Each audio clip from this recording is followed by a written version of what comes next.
এই আশুরা উপলক্ষে আমাদের সমাজে কিছু ভ্রান্ত আমলও আছে। কি আমল? আমাদের সমাজের এক শ্রেণীর মানুষ এই আশুরার দিন তারা হাই হুসাইন বলে কিনা? হাই হুসাইন বলে মাতাম করে, তারা অনেক শরীর আঘাত করে শরীর কেটে ফেলে, এটা সম্পূর্ণ নাজায়েজ। আবার অনেকে শোক দিবস পালন করে, এটাকে শোক দিবস বলে। আশুরার দিনের 10ই মুহররমকে শোক দিবস বলে। এই শোক দিবস পালন করাও জায়েজ নাই। এর দলিল কি? বুখারী শরীফের 1281 নম্বর হাদিস, বিশ্বনবী বলেন, লা ইয়াহিল্লু লিইমরাতিন তুমিনু বিল্লাহি তাহুদ্দু আলা মাইয়িতিন ফাওকা সালাত ইল্লা আলা যাওজিন আরবাআতা আশহুরি ওয়া আশরা। ওই মহিলার জন্য, যে মহিলা আল্লাহ এবং রাসূলকে, আল্লাহ এবং পরকালের প্রতি ঈমান রাখে, ওই মহিলার জন্য 3 দিনের বেশি শোক দিবস পালন করা জায়েজ নাই। তবে তার যদি স্বামী মারা যায়, স্বামী মারা গেলে 4 মাস 10 দিন শোক পালন করতে হবে। মহিলার ক্ষেত্রে 3 দিনের বেশি কোনো শোক পালন করা জায়েজই নাই, তবে স্বামী মারা গেলে 4 মাস 10 দিন। আর পুরুষের ক্ষেত্রে কোনো শোক দিবসই নাই, কি নাই? কোনো শোক দিবসই নাই। আবার এই দিনে অনেকেই হাই হুসাইন বলতে বলতে শরীরে আঘাত করে কাপড় চোপড় ছিঁড়ে ফেলে, এটাও সম্পূর্ণ নাজায়েজ। এর দলিল বুখারী শরীফে 1297 নম্বর হাদিস। অনেক ধমকির বাণী রয়েছে। নবীজি বলেন, লাইসা মিন্না মান দরবাল খুদুদ ওয়া শাক্কাল জুয়ুব ওয়া দাআ বিদাওয়াল জাহিলিয়া। হাদিসটি বর্ণনা করেন হযরতে আব্দুল্লাহ ইবনে মাসউদ। তিনি বলেন, কোন ব্যক্তি যদি সুখে কাতর হয়ে তিনি তার হাত মুখে মারেন, মাথায় মারেন এবং জামা ছিঁড়ে ফেলেন, ওয়া দাআ বিদাওয়াল জাহিলিয়া, জাহিলি যুগের মতো চিৎকার চেঁচামেচি করে, নবীজি বলেন ওই ব্যক্তি আমার উম্মতের অন্তর্ভুক্ত নয়। নাউজুবিল্লাহ। আজকে মহিলারা যখন মারা যায়, সমাজে যখন মহিলার কোনো ভাই বোন মারা যায়, বাপ মারা যায়, তারা সুর দিয়ে কাঁদে না, বুকে থাপড়ায়, সম্পূর্ণ নাজায়েজ। নবীজি বলেন, লাইসা মিন্না, আমার দলের অন্তর্ভুক্তই নয়। এখন কেউ মারা গেলে যদি চোখ দিয়ে পানি আসে, এটাও কি সমস্যা হবে কিনা? আপনার ভাই মারা গেছে, বাপ মারা গেছে, চোখ দিয়ে পানি আসতে পারে না? বলেন। তবে চোখ দিয়ে পানি আসা, অন্তর গলে যাওয়া, এটা হচ্ছে আল্লাহ তাআলার পক্ষ থেকে রহমত। সুবহানাল্লাহ। এটা মুসনাদে আহমদের 2127 নম্বর হাদিস। নবীজি বলেন, মাহমা কানা মিনাল কলবি ওয়াল আইনি ফামিনাল্লাহি মিনার রাহমা। কারো আত্মীয় স্বজন মারা যাওয়ার পরে তার অন্তর বিগলিত হয়ে যায়, চোখ দিয়ে পানি আসে, এটা আল্লাহর পক্ষ থেকে, এটা হচ্ছে রহমত। সুবহানাল্লাহ। ওমিনাল আইনি ওয়াল লিসান ওমিনাল লিসানি ওমিনাল ইয়াদি ফামিনাশ শাইতান। আর যদি হাত থেকে যেটা হয়, মানে হাত থাপড়ায়, জবান দিয়ে বাজে কথা বলে, এগুলো শয়তানের পক্ষ থেকে। কেউ মারা গেলে অন্তর বিগলিত হয়ে যাওয়া, এটা যে রহমত, এর দলিল রয়েছে মুসলিম শরীফের 2627 নম্বর হাদিসে। সময় স্বল্প, এই জন্য আর বিস্তারিত আলোচনা করতে পারবো না।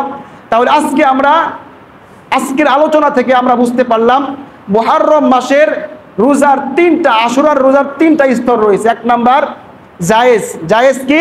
একটা রোজা রাখা, তবে এটা অনুত্তম, মাকরুহ। 2 নম্বর উত্তম, সেটা 2টা রোজা রাখা, 2টা 9-10 রোজা রাখা আবার উত্তম। 10-11 চাইতে 9-10 রোজা রাখা উত্তম। আরেকটা হচ্ছে অতি উত্তম কি? 3টা রোজা রাখা। কয়টা রোজা রাখা? 3টা রোজা রাখা। 9-10-11 হাদিসটা আপনারা প্রথম শুনেছেন, আমি জানি। 3 দিন রোজা রাখা যে অতি উত্তম। আগে কেউ শুনেছেন? কেউ? হয়তো আজকে প্রথম শুনলেন। হাদিসের মান একেবারে সহিহ, জামিউস সগীরের 5050 নম্বর হাদিস। অতএব আমরা যাদের সামর্থ্য আছে, আমরা 3টাই রোজা রাখবো কিনা? আর কারবালার প্রান্ত থেকে আমরা ঘটনা থেকে আরেকটা শিক্ষা গ্রহণ করলাম, বাতিলের সাথে কখনোই আপোষ করা যাবে না। আর বিশ্বনবীকে নিয়ে কেউ যদি কটূক্তি করে, কেউ যদি বাজে মন্তব্য করে, সরকারের কর্তব্য তাকে শাস্তির আওতায় আনা। সরকারও যদি না আনে, কোনো আশিকে রাসূল যদি তাকে হত্যা করে, তাকে মেরে ফেলে, তাহলে তাকে আবার সরকারিভাবে শাস্তি দেওয়া যাবে না। কি বলা যাবে না? শাস্তি দেওয়া যাবে না। এজন্য আমাদের সরকারের কর্তব্য খাতেমে রাসূলকে খুব তাড়াতাড়ি শাস্তির আওতায় আনা। আল্লাহ পাক রব্বুল আলামিন আমাদের সকলকেই এই মুহররম মাসের আশুরার দিবসের সহি আমলগুলো আমাদের সকলকে করার তৌফিক দান করুন। সকলেই বলি আমিন। যারা সুন্নাত পড়েন না, 4 রাকাত সুন্নাত পড়েন। সম্মানিত মুসল্লিয়ানে কেরাম, আমাদের এখন আলোচনার বিষয় হচ্ছে এই 10ই মুহররমে ইতিহাসের পাতায় যেটি কালো অধ্যায় রচিত হয়েছে, নবীজির দৌহিত্র হুসাইন রাদিয়াল্লাহু তাআলা আনহুকে কারবালার প্রান্তরে নির্মমভাবে শহীদ করা হয়, সে সম্পর্কে আমরা সংক্ষিপ্তভাবে আলোচনা করব। কেন সংক্ষিপ্ত বললাম? এর কারণ হচ্ছে আমরা যদি হুসাইন রাদিয়াল্লাহু তাআলা আনহুর ঘটনা কোরআনে খুঁজি, শহীদ হওয়ার ঘটনা কোরআনে খুঁজে আমরা পাবো না, কোরআনে আমরা পাই না, এমনকি হাদিসে খুঁজলেও আমরা পাই না। কেন?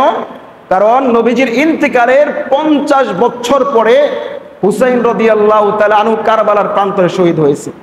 অতএব হাদিসের কোনো স্পষ্ট বর্ণনা নাই, তবে একটা ভবিষ্যৎবাণী রয়েছে।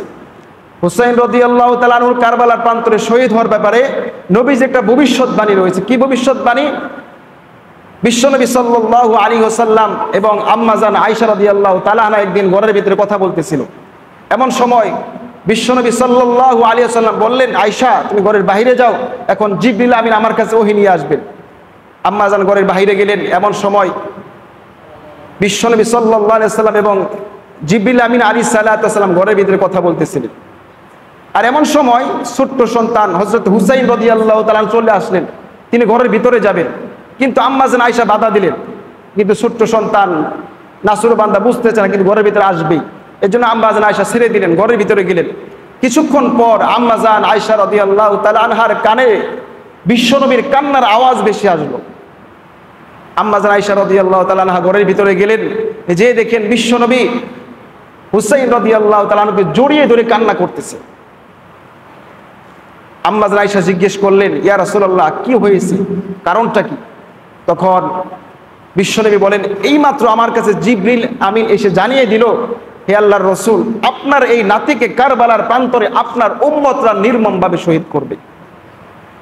এই কথা তখন জেনে অনেক কান্না করেছেন নবীজি। এটা ভবিষ্যৎবাণী। এখন মূল আলোচনা আমরা যদি করতে চাই, ইতিহাস থেকে করতে হবে। কি থেকে? আর আমরা সকলেই জানি ইতিহাস অনেক বিস্তৃত। এই সংক্ষিপ্ত সময়ে এর বিস্তৃত আলোচনা করা কখনোই সম্ভব নয়। এর আলোচনা বিস্তারিত করতে চাইলে আমাদের নবীজির হিজরত থেকে করতে হবে। তাহলে আমরা এর মূল সূত্রকে, হুসাইন রাদিয়াল্লাহু তাআলা আনহুকে শহীদ করার মূল নেতা কে ছিল, মূল লিডার কে ছিল, তাকে আমরা ধরতে পারবো। কিন্তু সংক্ষিপ্ত সময়ে আমরা এর বিস্তৃত আলোচনা করতে পারবো না। এই জন্য শুধু মূল পয়েন্টগুলো আমরা আলোচনা করব, যাতে করে আমাদের ভিতরে, যেহেতু এই আশুরার ঘটনা সম্পর্কে, কারবালা ঘটনা সম্পর্কে আমাদের সমাজে আলোচনা হয়, আলোচনার ভিতরে দুইটা জিনিস হয়।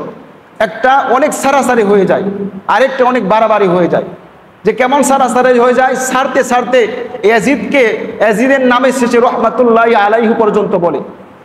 আবার অনেকেই বাড়াবাড়ি করতে করতে ইমাম আমিরে মুআবিয়া রাদিয়াল্লাহু তাআলা আনহুর প্রতি আঙ্গুল তোলে। আমিরে মুআবিয়া হচ্ছেন সাহাবী। কি? কোন সাহাবীর প্রতি কোন মানুষের আঙ্গুল তোলার ক্ষমতা নাই। কারণ আল্লাহ তাআলা বলেন রাদিয়াল্লাহু আনহুম ওয়া রাদু আন, আল্লাহ তার প্রত্যেকটা সাহাবীর ব্যাপারে সন্তুষ্ট। কারণ এজন্য যে বান্দার প্রতি আল্লাহ সন্তুষ্ট, তার প্রতি আঙ্গুল তোলার ক্ষমতা কারো আছে? কখনোই নাই। এজন্য আজকে আমরা সংক্ষিপ্ত আকারে নিরপেক্ষভাবে আলোচনা করব। মূল ঘটনা সংক্ষিপ্তভাবে মূল পয়েন্টগুলো আমরা তুলে ধরার চেষ্টা করব ইনশাআল্লাহু তাআলা। ওয়া মা তাওফীকি ইল্লা বিল্লাহ। সম্মানিত হাজিরিন, বিশ্বনবী সাল্লাল্লাহু আলাইহি ওয়াসাল্লাম যখন হিজরত করে মক্কা থেকে মদিনায় গেলেন, মদিনায় যাওয়ার পরে বিশ্বনবী মদিনার প্রেসিডেন্ট হলেন। কে হলেন? রাষ্ট্রের নাম মদিনা আর প্রেসিডেন্টের নাম মুহাম্মদ সাল্লাল্লাহু আলাইহি ওয়াসাল্লাম, সংবিধানের নাম আল কোরআন। সুবহানাল্লাহ।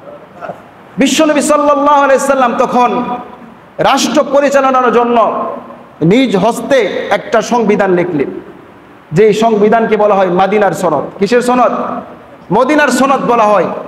আর লিখিতভাবে একটা রাষ্ট্র পরিচালনা করার জন্য যে সংবিধানের দরকার, এটা বিশ্বের সর্বপ্রথম আমার আপনার নবী মুহাম্মদুর রাসূলুল্লাহ তিনি লিখে গিয়েছিলেন। সুবহানাল্লাহ। এজন্য আধুনিক রাষ্ট্রনায়ক হিসাবে আপনি যাকেই ধরেন না কেন, আমার মতে কিয়ামত পর্যন্ত আধুনিক রাষ্ট্র পরিচালনা হবে, রাষ্ট্র পরিচালক হচ্ছে আমার আপনার নবী মুহাম্মদুর রাসূলুল্লাহ সাল্লাল্লাহু আলাইহি ওয়াসাল্লাম। বিশ্বনবী সাল্লাল্লাহু আলাইহি ওয়াসাল্লাম রাষ্ট্র পরিচালনা করলেন। নবীজির ইন্তিকালের পরে প্রথম খলিফা হলেন, নাম কি? প্রথম খলিফার নাম কি? হযরতে আবু বকর সিদ্দিক রাদিয়াল্লাহু তাআলা আনহু। তিনার ইন্তিকালের পরে দ্বিতীয় খলিফা হলেন হযরতে ওমর রাদিয়াল্লাহু তাআলা আনহু। ওমর রাদিয়াল্লাহু তাআলা তৃতীয় খলিফা উসমান রাদিয়াল্লাহু তাআলা আনহু। তারপরে হযরতে আলী রাদিয়াল্লাহু তাআলা আনহু।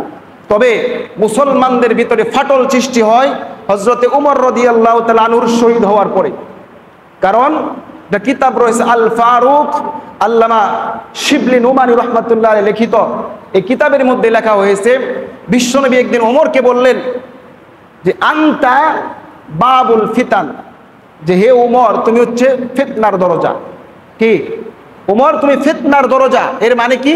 এর মানে হচ্ছে উমর তুমি যতদিন মুসলিম বিশ্বে বেঁচে থাকবা ততদিন মুসলিম বিশ্বে ফাটল সৃষ্টি হবে না। তুমি যেদিন মরে যাবা সেই দিন এই ফিতনার দরজা ভেঙে যাবে, সেই দিন মুসলমানদের ভিতরে মুনাফিক সৃষ্টি হবে, তারা মুসলমানদের ভিতরে দলে দলে বিভক্ত করে দিবে। ঠিক তাই দেখা গেল যখন উমর রাদিয়াল্লাহু তাআলা আনহু মারা গেল, তারপরে দ্বিতীয় খলিফা হলেন, তৃতীয় খলিফা হলেন উসমান রাদিয়াল্লাহু তাআলা আনহু। উসমান রাদিয়াল্লাহু তাআলা আনহুকে শহীদ করা হয়েছে। তারপরে চতুর্থ খলিফা আলী রাদিয়াল্লাহু তাআলা তাকেও শহীদ করা হয়েছে। এরপরে হলেন মুআবিয়া রাদিয়াল্লাহু তাআলা আনহু।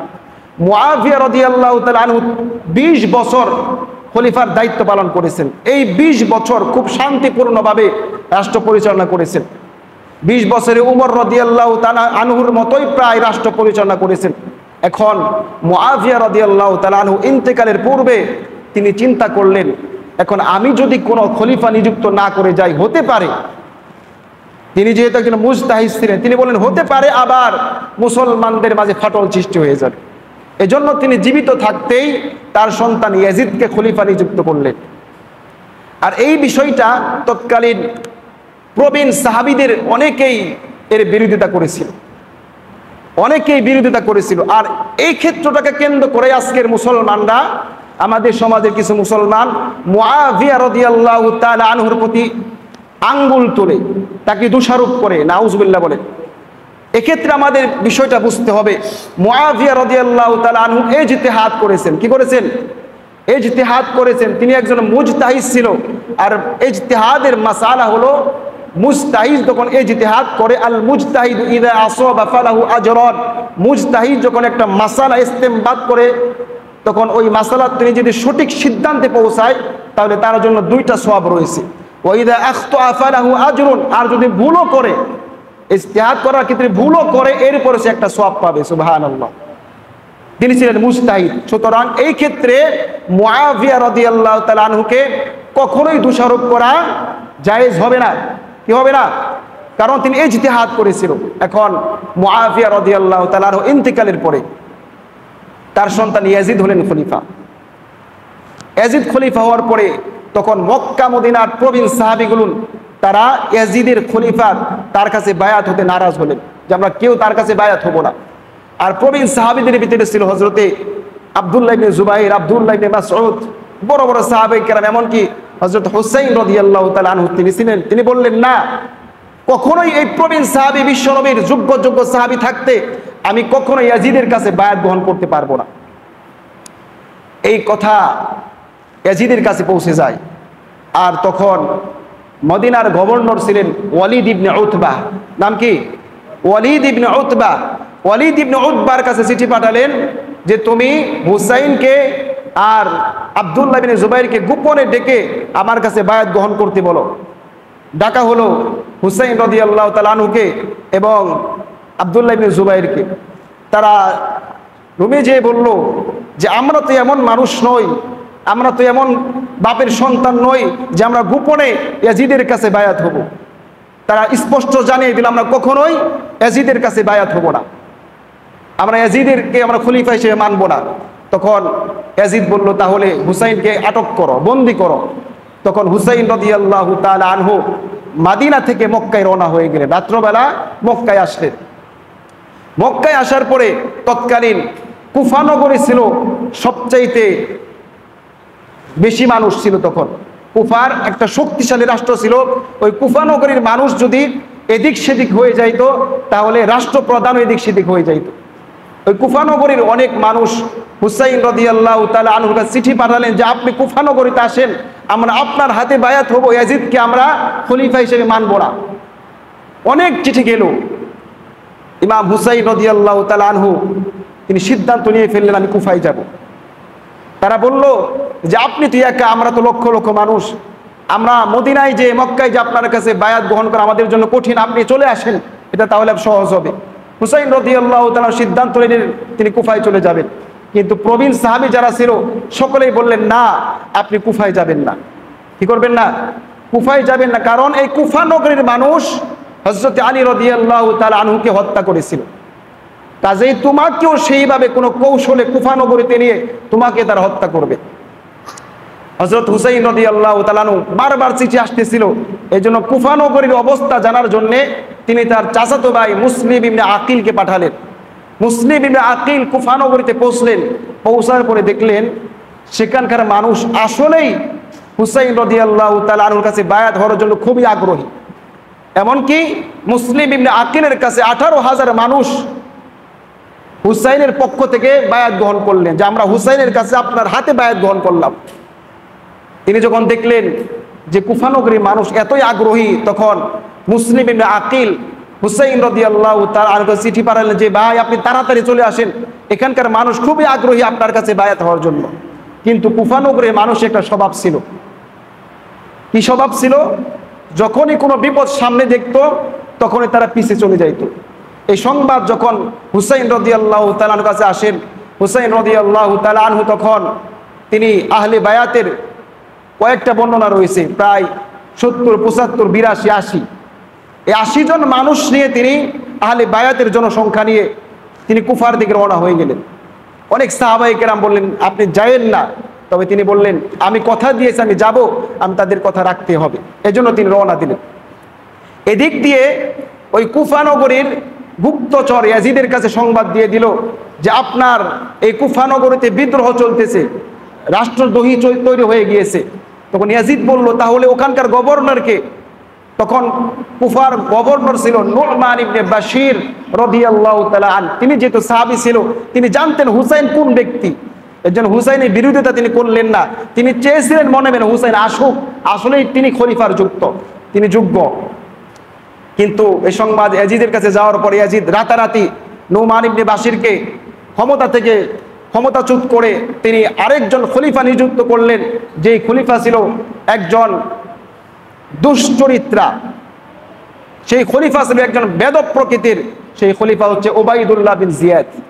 ওবাইদুল্লাহ বিন জিয়াদ ওই কুফা নগরীর গভর্নর হওয়ার পরই মানুষকে দরাদরি শুরু করে দিল, মারামারি শুরু করে দিল, এমনকি মুসলিম ইবনে আকিলকে ধরে জনসম্মুখে হত্যা করলো। এই অবস্থা কুফাবাসী দেখে তারা সকলেই আবার ইমাম হুসাইনের পরিবর্তে তারা সকলে ইয়াজিদের বায়াতকে গ্রহণ করে নিল। তাহলে অবস্থা কেমন হয়ে গেল? ওদিকে হুসাইন রাদিয়াল্লাহু তাআলা আনহু রওনা হয়ে গেলেন মক্কা থেকে, আর এদিকে সকল মানুষ এখন হুসাইনের বিরুদ্ধে চলে গেল। তাহলে হুসাইন রাদিয়াল্লাহু তাআলা আসবে আর বিপদে পড়বে। এই সংবাদ যখন কুফা নগরীর তৎকালীন গভর্নর এই উবাইদুল্লাহ বিন জিয়াদের কাছে পৌঁছলো যে হুসাইন আসতেছে, তিনি তখন 5,000 সৈন্য দিয়ে পাঠিয়ে দিল, যাও হুসাইনকে যেখানেই পাবে সেখানে আটকে ফেলবে, সামনে পিছনে এক পা কোথাও যেতে দিবে না। হুসাইন রাদিয়াল্লাহু তাআলা আসতে আসতে যখন ফুরাত নদীর তীরে কারবালার প্রান্তরে আসলো, তখন এই উবাইদুল্লাহ বিন জিয়াদের 5,000 সৈন্য হুসাইন রাদিয়াল্লাহু তাআলা আনহুকে চারদিক থেকে ঘিরে ফেললো। তখন হুসাইন রাদিয়াল্লাহু তাআলা আনহু বলেন আমি তো আপনাদের দাওয়াতে এসেছি, আপনারা আমাকে চিঠি পাঠিয়েছেন। হুসাইন রাদিয়াল্লাহু তাআলা দূর থেকে অনেক চিঠি বের করলেন, তারা বললেন না আমরা আপনাকে চিঠি পাঠাই নাই, আমরা আপনার সাথে যুদ্ধ করব। হুসাইন রাদিয়াল্লাহু তাআলা আনহু বলেন আমি তো আপনাদের সাথে যুদ্ধ করার জন্য আসি নাই, আমি এসেছি আপনাকে আমন্ত্রণ করেছেন এর জন্য এসেছি। তখন তারা বলল না আমরা আপনার সাথে যুদ্ধ করব। আসলে হুসাইন কি সেখানে যুদ্ধ করার জন্য গিয়েছিল? বলেন, যুদ্ধ করার জন্য গিয়েছিল। কেন গিয়েছিল? তারা তাকে দাওয়াত দিয়েছে আপনি আসেন, আপনার হাতে আমরা বায়াত গ্রহণ করব। তখন হুসাইন রাদিয়াল্লাহু তাআলা তাদেরকে 3টা প্রস্তাব দিলেন যে আমি আপনাদেরকে 3টা প্রস্তাব দেই। 1 নাম্বার হচ্ছে আমাকে কুফা নগরীতে যেতে দাও, আমি সরাসরি কুফা নগরীর মানুষের সাথে কথা বলবো। 2 নাম্বার হচ্ছে আমাকে ইয়াজিদের কাছে যেতে দাও, আমি ইয়াজিদের সাথে কথা বলবো। 3 নাম্বার হচ্ছে আমাকে মক্কা অথবা মদিনায় যেতে দাও, আমি ফিরে যাব। তখন এই উবাইদুল্লাহ বিন জিয়াদ বললেন না, আপনি যদি ইয়াজিদের খলিফা মেনে নেন, তাকে খলিফা হিসেবে মেনে নেন, তাহলে আপনি যেখানে যেতে দেন সেখানে যেতে দিন। কিন্তু তখন হুসাইন রাদিয়াল্লাহু তাআলা বললেন তোমরা কি মনে করেছো যে আমি মক্কা মদিনায় ইয়াজিদের খলিফা মানি নাই, ইয়াজিদকে খলিফা হিসেবে মানি নাই, এখানে এসে আমার প্রাণের বিনিময়ে আমার প্রাণ চলে যাবে এই ভয়ে আমি ইয়াজিদকে খলিফা মানব? কারণ ইয়াজিদ তো ছিল এমন মায়ের গর্ভের সন্তান, এমন বাবার ওরসের সন্তান, এমন নানার কোলে লালিত পালিত সন্তান, যেই নানা, যেই মা, যেই বাবা কখনোই বাতিলের সাথে আপোষ করতে জানতো না। হুসাইন বললেন, না, কখনোই জান চলে যেতে পারে, কিন্তু ইয়াজিদকে কখনোই আমি খলিফা মানতে পারবো না। তখন সেদিন ছিল 61 হিজরির 7ই মুহররম। সেদিন আটক করে রাখলো। 8ই মুহররম ওবাইদুল্লাহ বিন জিয়াদ সংবাদ পাঠালো যে ফুরাত নদীর পানি তাদের জন্য বন্ধ করে দাও। 8ই মুহররম বন্ধ করে দিল। সারাদিন চলে গেল, সেখানে বাচ্চা ছিল, ছোট শিশু ছিল, পানির পিপাসায় সকলে কান্নাকাটি শুরু করে দিল। 9ই মুহররম ওবাইদুল্লাহ বিন জিয়াদ বলল, আপনার সাথে আমরা যুদ্ধ করব। হুসাইন রাদিয়াল্লাহু তাআলা বলেন, আমাকে আর একটা রাত সময় দাও, এই রাতটা আমি আল্লাহর সাথে কথা বলবো। 9ই মুহররম রাত্রিতে হুসাইন রাদিয়াল্লাহু তাআলা আল্লাহর সাথে কথা বললেন। এমনকি আহলে বায়াতের আরো যারা মানুষ ছিল তাদেরকে বললেন, দেখো, ইয়াজিদের মূল টার্গেট আমাকে হত্যা করা। তোমরা যদি চাও তাহলে চলে যাইতে পারো, তোমাদেরকে কেউ আটক করবে না, ধরে রাখবে না। তখন উপস্থিত যারা সাহাবী ছিল, হুসাইন রাদিয়াল্লাহু অনুসারী যারা ছিল, তারা বললেন, আমরা এখন চলে যাইতে পারি, চলে গেলে আমরা হয়তো কিছুদিন বেঁচে থাকবো, এরপরে তো মৃত্যু হবে, কিন্তু হাসরের ময়দানে আমরা যদি আপনাকে এই অবস্থায় রেখে যাই, হাসরের ময়দানে যদি বিশ্বনবী আমাদেরকে জিজ্ঞেস করেন, আমার নাতি হুসাইনকে কারবালার প্রান্তরে তোমরা একা একা কিভাবে রেখে চলে এসেছো, তখন আমরা কি জবাবটা দিব? এর মানে একজন সাহাবীও সেখান থেকে নড়লেন না। সকালবেলা যুদ্ধ শুরু হয়ে গেল। কাফেরদের পক্ষ থেকে তীর নিক্ষেপ করা হলো। কাফের তো না, তারাও কি ছিল? মুসলমান ছিল। মুসলমানদের পক্ষ থেকে, ইয়াজিদের গ্রুপের পক্ষ থেকে তীর নিক্ষেপ করা হলো। তুমুল যুদ্ধ শুরু হলো। সারাদিন যুদ্ধ করতে করতে যখন হুসাইন রাদিয়াল্লাহু তাআলা আনহুর দলের সকলেই মারা গেল, শহীদ হয়ে গেল, হুসাইন রাদিয়াল্লাহু তাআলা আনহু পিপাসার কারণে তিনি ঘোড়ার উপর থেকে নিচে পড়ে গেল। হামাগুড়ি দিতে দিতে তিনি ফুরাত নদীর পানির কাছে চলে গেল। যখন পানি পান করবেন এমন সময় ইয়াজিদের দলের পক্ষ থেকে একজন তীর নিক্ষেপ করলো। হযরত হুসাইন রাদিয়াল্লাহু তাআলার হাত থেকে পানি পড়ে গেল। এখন ওই উবাইদুল্লাহ বিন জিয়াদের সৈন্যরা চারদিক থেকে ঘেরাও করলো, কিন্তু কে হুসাইনকে হত্যা করবে কেউ সাহস পাইতেছিল না। কারণ তারা জানেন এই হুসাইন সাধারণ কোনো মানুষ না, হুসাইন হচ্ছে জান্নাতের যুবকদের সর্দার। তারা জানেন, কিন্তু সাহস পাইতেছিল না কে হত্যা করবে। এমন সময় এক নরদম, নাম হচ্ছে সীমার, এই সীমার তিনি এসে বললেন, তোমরা কি হচ্ছে তোমাদের, তোমরা কেন ভয় করো? এ কথা বলে হুসাইন রাদিয়াল্লাহু তাআলা আনহুর শরীর থেকে মাথাকে বিচ্ছিন্ন করে দিলেন। নাউযুবিল্লাহি মিন যালিক। তখন শুধু মাথা বিচ্ছিন্ন করে শেষ হলো না, এই মাথাকে তিনি উটের পিঠে করে, ঘোড়ার পিঠে করে ইয়াজিদের কাছে নিয়ে গেল। আর এই তার শরীরটাকে, ইয়াজিদের দেহটাকে ঘোড়া দিয়ে পিষ্ট করা হলো। যেদিন এই শহীদের ঘটনা ঘটলো, ঠিক এই রাত্রেই আব্দুল্লাহ ইবনে আব্বাস রাদিয়াল্লাহু তাআলা স্বপ্ন দেখেন বিশ্বনবী সাল্লাল্লাহু আলাইহি সাল্লাম ধুলাবালি যুক্ত হয়ে ঠিক দুপুরবেলা তিনি ঘোড়া দৌড়াইতেছেন, আর হাতে একটা বোতল, যে বোতলের ভিতরে ছিল রক্ত। আব্দুল্লাহ ইবনে আব্বাস স্বপ্নের ভিতরে জিজ্ঞেস করলেন, হে ইয়া রাসূলুল্লাহ, আপনি দ্বিপ্রহরের ভিতরে এত কেন দ্রুত ছুটতেছেন? আপনাকে অনেক চিন্তাযুক্ত মনে হইতেছে, কারণটা কি? বিশ্বনবী বললেন, আজকে আমার প্রাণপ্রিয় দৌহিত্র নাতি হুসাইনকে কারবালার প্রান্তরে আমার উম্মতরা টুকরা টুকরা করে দিয়েছে, আমি কিভাবে মদিনায় থাকতে পারি? তখন জিজ্ঞেস করলো, ইয়া রাসূলুল্লাহ, আপনার হাতে বোতল দেখা যায়, বোতলের ভিতরে কি? নবীজি বললেন, বোতলের ভিতরে রক্ত। কিসের রক্ত? আমার হুসাইনের রক্ত আমি জমা করেছি, যাতে করে হাসরের ময়দান আমি আল্লাহর কাছে বলতে পারি, আল্লাহ, যারা আমার হুসাইনকে শহীদ করেছে তাদের বিরুদ্ধে আমি মামলা দিলাম, আপনি তার বিচার করে। এখন হুসাইন রাদিয়াল্লাহু তাআলা আনহুর মাথা নিয়ে গিয়ে হলো কার কাছে? ইয়াজিদের কাছে। ইয়াজিদ তখন হুসাইন রাদিয়াল্লাহু তাআলা আনহুর মাথা দেখে কি প্রথমে বলল, আফসোস করলো, প্রথমে আফসোস করে বলল, আমি তো চাই নাই হুসাইনকে হত্যা করা হোক, একথা তিনি বললেন। কিন্তু একথা হতে পারে, আসলেই মন থেকে হতে পারে, কিন্তু তার পরবর্তী আমলগুলো, পরবর্তী কাজগুলো তার এ কথাতে মন থেকে হয়েছে সেটা প্রমাণ করে না। কারণ ইয়াজিদ হুসাইনকে হত্যা করা হয়েছে উবাইদুল্লাহ বিন জিয়াদের সৈন্যবাহিনী। তখন যেহেতু রাষ্ট্রপ্রধান ছিল ইয়াজিদ, তার কর্তব্য ছিল এই উবাইদুল্লাহ বিন জিয়াদকে তাকে ক্ষমতাচ্যুত করা, এমনকি তাকেও শাস্তির আওতায় আনা। কিন্তু ইয়াজিদ সেদিন উবাইদুল্লাহ বিন জিয়াদকে কোনো শাস্তি প্রদান করে নাই। আর এটাই প্রমাণ বহন করে যে ইয়াজিদও এই হত্যাকাণ্ডের সাথে জড়িত ছিল। যে কিভাবে একটা রাষ্ট্রের ভিতরে যদি অন্যায় হয়, রাষ্ট্রপ্রধান যদি চেয়ারে বসে আঙ্গুল চষে কোনো শাস্তি না দেয়, বোঝা যাবে ওই অন্যায়ের সাথে রাষ্ট্রপ্রধানও জড়িত আছে। আজকে আমাদের দেশে সকলেই দেখেছেন, আমাদের দেশে একজন পুলিশ ঊর্ধ্বতন কর্মকর্তা, একজন পুলিশ এসপি আমাদের নবী মুহাম্মদুর রাসূলুল্লাহ সাল্লাল্লাহু আলাইহি ওয়াসাল্লামকে নিয়ে কটূক্তি করেছে। কি কটূক্তি করেছে? যে 6 বৎসরের আয়েশাকে বিবাহ করে 9 বৎসরে কিভাবে তার সাথে ঘর সংসার করে। নাউজুবিল্লাহ। আরে যার সাথে ঘর সংসার করেছে সে তো বিশ্ব নবীর চরিত্রের সার্টিফিকেট দিয়েছেন, আল্লাহ তাআলা নিজেই সার্টিফিকেট দিয়েছেন, ওয়া ইন্নাকা লাআলা খুলুকিন আযীম।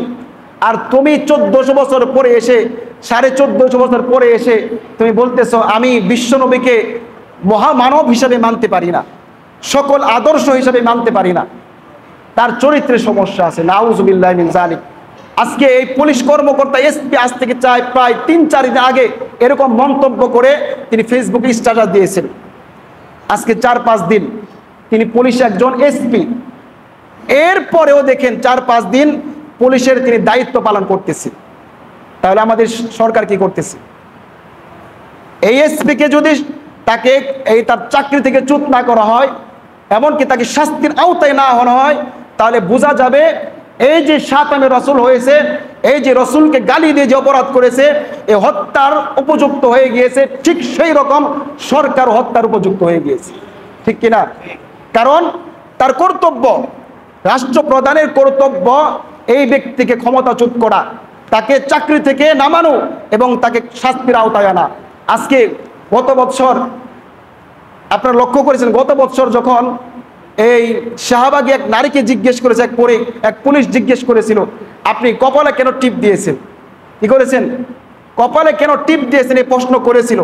আসলে কি করেছিল সেটা আমরা জানি না, কিন্তু এভাবেই মিডিয়াতে প্রকাশ করা হয় আপনি কপালে কেন টিপ দিয়েছেন, এক শাহবাগী নারীকে জিজ্ঞেস করা হয়েছিল। এ কারণে পুলিশকে তার চাকরি থেকে তাকে বরখাস্ত করা হয়। সাধারণ একটা কথা, আসলেই বলেছে, তার কোনো দলিল নাই, মিডিয়াতে এভাবে প্রকাশ করা হয়েছে। কিন্তু এখানে বিশ্বনবীকে নিয়ে কটূক্তি স্পষ্ট করতেছে, এরপরেও তার বিরুদ্ধে কোনো শাস্তি হয় না। আজকে যদি আমাদের সরকার প্রধানের বাবাকে নিয়ে কটূক্তি করা হতো, 1 ঘন্টার ভিতরে তাকে আটক করা হতো, ঠিক কিনা? কিন্তু আমাদের নবীকে নিয়ে এত সমালোচনা করা হইতেছে, এরপরে সরকার প্রধান চেয়ারে বসে আঙ্গুল চুষতেছে। এর মানে শাতামে রাসূল ওই পুলিশ কর্মকর্তা, এমনকি যদি শাস্তির আওতায় না আনা হয়, তাহলে আমাদের সরকারও শাতামে রাসূল, ঠিক কিনা বলেন? যেই কারণে ইয়াজিদও এই হুসাইনকে হত্যা করেছে, এর একটা শাস্তি, এরকম একটা অপবাদ ইয়াজিদের উপরে দেওয়া হয়। কেন? কারণ ইয়াজিদ পরবর্তী যে তার কার্যক্রম ছিল উবাইদুল্লাহ বিন জিয়াদকে শাস্তির আওতায় তিনি না এনে, তার বিরুদ্ধেও এই কথা যায় যে ইয়াজিদ হুসাইনকে শহীদ করেছিল। অতএব এর পরবর্তী ঘটনা কি হয়? শাস্তি না দেওয়ার কারণে তিনি দোষী সাব্যস্ত হয়। তবে আমাদের এখানে নিরপেক্ষভাবে বিচার করতে হবে। কি নিরপেক্ষ? যে অনেকে হুসাইনকে কাফের বলে, কি বলে, অনেকে ইয়াজিদকে কাফের বলে। ইয়াজিদকে কাফের বলার অধিকার আমাদের আছে কিনা? ইয়াজিদ কিন্তু একজন মুসলমান ছিল, তবে ইয়াজিদের কর্মকাণ্ড অনেক খারাপ। তিনি 3 বছর রাজত্ব চালিয়েছেন। প্রথম বছরে হুসাইনকে শহীদ করেন, দ্বিতীয় বছরে মদিনায় আক্রমণ করেন, তৃতীয় বছরে মক্কায় আক্রমণ করেন। অনেক বড় বড় তিনি খারাপ কাজ করেছেন। তবে তিনি কাফের ছিলেন কিনা, কাফের হয়ে মরেছেন কিনা আমরা কেউ জানি? বলেন, একজন মুসলমানের স্পষ্ট কোনো যদি কাফের হওয়ার কার্যকলাপ না করে, তাহলে তাকে কাফের বলা যাবে? তবে এই বিষয়টা আমরা, তিনি কাফের ছিলেন না মুসলমান ছিলেন, এর পরিপূর্ণ বিচার আমরা কার কাছে ছেড়ে দিলাম? আল্লাহর কাছে ছেড়ে দিলাম। তবে তিনি যে শাস্তি, তিনি উবাইদুল্লাহ বিন জিয়াদকে শাস্তি না দিয়ে তিনি যে অন্যায় করেছেন, এটা সকলের কাছে স্পষ্ট, ঠিক কিনা? এটা সকলের কাছে স্পষ্ট। সম্মানিত মুসল্লিনে কেরাম, এখন এই কারবালা ঘটনা থেকে আমাদের শিক্ষা কি? আমরা তো প্রত্যেক বছরই শুনি। এর থেকে 1 নম্বর শিক্ষা হচ্ছে, বাতিলের সাথে কখনোই মাথা নত করা যাবে, বাতিলের সাথে কখনো আপোষ করা যাবে না, বাতিলের সামনে কখনোই মাথা নত করা যাবে না। সবসময় হকের উপরে হক কথা বলতেই হবে, ঠিক কিনা? হক কথা বলতেই হবে। আরেকটা বিষয় হচ্ছে আশুরা উপলক্ষে, এই মুহররমের আশুরা উপলক্ষে কি কি আমল করতে পারি, আমরা কি কি আমল করতে পারি, এ সম্পর্কে আমি আপনাদেরকে বিশ্বনবীর হাদিস এবং ফুকহায়ে কেরামের মত থেকে আপনাদেরকে 3টা পরামর্শ দিব। কয়টা? 3টা পরামর্শ। 1 নাম্বার, আশুরার দিনে রোজা রাখা। কি করা? আশুরার দিনে রোজা রাখা, তার আগে পরে একদিন অথবা 3টা রোজা রাখা, আগে একদিন, আশুরার দিনে একদিন, পরে একদিন, 3টা রোজা রাখা। এ সম্পর্কে হাদিস রয়েছে, আলোচনা করেছি। আরেকটা বিষয় হচ্ছে আশুরার দিনে আমরা আমাদের অধীনস্থ যারা আছে, পরিবার পরিজন যারা আছে, এদের প্রতি একটু মুক্ত হস্তে খরচ করা। কি করা? মুক্ত হস্তে খরচ করা। এই সম্পর্কে শুআবুল ঈমানের 3513 নম্বর হাদিস বর্ণিত হয়েছে, যে হাদিসটা আব্দুল্লাহ ইবনে মাসউদ বর্ণনা করেন, আরো 4 জন সাহাবী বর্ণনা করেন, যে হাদিসের সনদ সামগ্রিকভাবে সহিহ গায়রিহি অর্থাৎ গ্রহণযোগ্য। অতএব আমরা এই আশুরার দিনে আমাদের পরিবারের প্রতি মুক্ত হস্তে ব্যয় করব। ফজিলত কি? নবীজি বলেন, মান ওয়াসা আলা ইয়ালিহি ফিন নাফাকাতি ইয়াউমা আশুরা ওয়াসা আল্লাহু আলাইহি সাইর সালাতিহি। কোন ব্যক্তি যদি আশুরার দিনে তার পরিবারের প্রতি মুক্ত হস্তে ব্যয় করে, তাহলে আল্লাহ পাক সারা বছর তাকে সচ্ছলতার জীবন দান করবেন। সুবহানাল্লাহ। আরেকটা কাজ যেটা ফুকাহায়ে কেরামের মতামত, সেটি হচ্ছে আমরা তাওবা ইস্তেগফার বেশি বেশি করব। কি করব? তাওবা ইস্তেগফার কেন করব? কারণ যেহেতু এই আশুরার দিনেই হুসাইন রাদিয়াল্লাহু তাআলা আনহুকে শহীদ করা হয়, এটা অত্যন্ত মর্মান্তিক ঘটনা। আর যে ঘটনার কারণে বিশ্বনবী অনেক কষ্ট পেয়েছেন, এই কষ্টের গজব থেকে আমরাও যেন বাঁচতে পারি, এজন্য আমরা কি করব? বেশি বেশি ইস্তেগফার করব। আরেকটা আমল হচ্ছে আমরা আশুরার দিন বেশি বেশি দান সদকা করব। কি করব? বেশি বেশি আমরা দান সদকা করব। এখন এই আশুরা উপলক্ষে আমাদের সমাজে কিছু ভ্রান্ত আমলও আছে। কি আমল? আমাদের সমাজের এক শ্রেণীর মানুষ এই আশুরার দিন তারা হাই হুসাইন বলে, বলে কিনা? হাই হুসাইন বলে মাতাম করে, তারা অনেক শরীর আঘাত করে, শরীর কেটে ফেলে, এটা সম্পূর্ণ নাজায়েজ। আবার অনেকে শোক দিবস পালন করে, এটাকে শোক দিবস বলে। আশুরার দিনের 10ই মুহররমকে শোক দিবস বলে। এই শোক দিবস পালন করাও জায়েজ নাই। এর দলিল কি? বুখারী শরীফের 1281 নম্বর হাদিস, বিশ্বনবী বলেন, লা ইয়াহিল্লু লিইমরাতিন তুমিনু বিল্লাহি তাহুদ্দু আলা মাইয়িতিন ফাওকা সালাত ইল্লা আলা যাওজিন আরবাআতা আশহুরি ওয়া আশরা।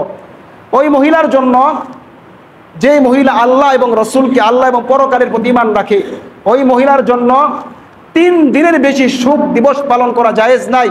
তবে তার যদি স্বামী মারা যায়, স্বামী মারা গেলে 4 মাস 10 দিন শোক পালন করতে হবে। মহিলার ক্ষেত্রে 3 দিনের বেশি কোনো শোক পালন করা জায়েজই নাই, তবে স্বামী মারা গেলে 4 মাস 10 দিন। আর পুরুষের ক্ষেত্রে কোনো শোক দিবসই নাই। কি নাই? কোনো শোক দিবসই নাই। আবার এই দিনে অনেকেই হাই হুসাইন বলতে বলতে শরীরে আঘাত করে কাপড় চোপড় ছিঁড়ে ফেলে, এটাও সম্পূর্ণ নাজায়েজ। এর দলিল বুখারী শরীফে 1297 নম্বর হাদিস। অনেক ধমকির বাণী রয়েছে। নবীজি বলেন, লাইসা মিন্না মান দরবাল খুদুদ ওয়া শাক্কাল জুয়ুব ওয়া দাআ বিদাওয়াল জাহিলিয়া। হাদিসটি বর্ণনা করেন হযরতে আব্দুল্লাহ ইবনে মাসউদ। তিনি বলেন, কোন ব্যক্তি যদি সুখে কাতর হয়ে তিনি তার হাত মুখে মারেন, মাথায় মারেন এবং জামা ছিঁড়ে ফেলেন, ওয়া দাআ বিদাওয়াল জাহিলিয়া, জাহিলি যুগের মতো চিৎকার চেঁচামেচি করে, নবীজি বলেন ওই ব্যক্তি আমার উম্মতের অন্তর্ভুক্ত নয়। নাউজুবিল্লাহ। আজকে মহিলারা যখন মারা যায়, সমাজে যখন মহিলার কোনো ভাই বোন মারা যায়, বাপ মারা যায়, তারা সুর দিয়ে কাঁদে না, বুকে থাপড়ায়, সম্পূর্ণ নাজায়েজ। নবীজি বলেন, লাইসা মিন্না, আমার দলের অন্তর্ভুক্তই নয়। এখন কেউ মারা গেলে যদি চোখ দিয়ে পানি আসে, এটাও কি সমস্যা হবে কিনা? আপনার ভাই মারা গেছে, বাপ মারা গেছে, চোখ দিয়ে পানি আসতে পারে না? বলেন। তবে চোখ দিয়ে পানি আসা, অন্তর গলে যাওয়া, এটা হচ্ছে আল্লাহ তাআলার পক্ষ থেকে রহমত। সুবহানাল্লাহ। এটা মুসনাদে আহমদের 2127 নম্বর হাদিস। নবীজি বলেন, মাহমা কানা মিনাল কলবি ওয়াল আইনি ফামিনাল্লাহ মিনার রাহমা। কারো আত্মীয় স্বজন মারা যাওয়ার পরে তার অন্তর বিগলিত হয়ে যায়, চোখ দিয়ে পানি আসে, এটা আল্লাহর পক্ষ থেকে, এটা হচ্ছে রহমত। সুবহানাল্লাহ। ওয়া মিনাল আইনি ওয়াল লিসান, ওয়া মিনাল লিসানি অমিনাল ইয়াদি ফামিনাশ শাইতান, আর যদি হাত থেকে যেটা হয় মানে হাত থাপড়ায়, জবান দিয়ে বাজে কথা বলে, এগুলো শয়তানের পক্ষ থেকে। কেউ মারা গেলে অন্তর বিগলিত হয়ে যাওয়া, এটা যে রহমত, এর দলিল রয়েছে মুসলিম শরীফের 2627 নম্বর হাদিসে। সময় স্বল্প, এই জন্য আর বিস্তারিত আলোচনা করতে পারবো না। তাহলে আজকের আলোচনা থেকে আমরা বুঝতে পারলাম মুহররম মাসের রোজার আশুরার রোজার 3টা স্তর রয়েছে। 1 নাম্বার জায়েজ কি একটা রোজা রাখা, তবে এটা অনুত্তম, মাকরুহ। 2 নম্বর উত্তম, সেটা 2টা রোজা রাখা, 2টা 9-10 রোজা রাখা আবার উত্তম। 10-11 চাইতে 9-10 রোজা রাখা উত্তম। আরেকটা হচ্ছে অতি উত্তম কি 3টা রোজা রাখা। কয়টা রোজা রাখা? 3টা রোজা রাখা। 9-10-11 হাদিসটা আপনারা প্রথম শুনেছেন আমি জানি। 3 দিন রোজা রাখা যে অতি উত্তম, আগে কেউ শুনেছেন? আগে শুনেছেন কেউ?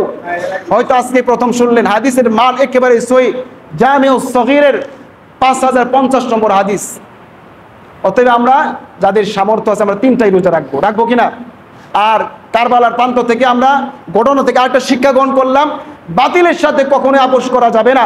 আর বিশ্বনবীকে নিয়ে কেউ যদি কটূক্তি করে, কেউ যদি বাজে মন্তব্য করে, সরকারের কর্তব্য তাকে শাস্তির আওতায় আনা। সরকার যদি না আনে, কোনো আশিকে রাসূল যদি তাকে হত্যা করে, তাকে মেরে ফেলে, তাহলে তাকে আবার সরকারিভাবে শাস্তি দেওয়া যাবে না। কি বলা যাবে না? শাস্তি দেওয়া যাবে না। এজন্য আমাদের সরকারের কর্তব্য শাতিমে রাসূলকে খুব তাড়াতাড়ি শাস্তির আওতায় আনা। আল্লাহ পাক রব্বুল আলামিন আমাদের সকলকেই এই মুহররম মাসের আশুরার দিবসের সহিহ আমলগুলো আমাদের সকলকে করার তৌফিক দান করুন। সকলে বলি আমিন। যারা সুন্নাত পড়েন না, 4 রাকাত সুন্নাত পড়েন।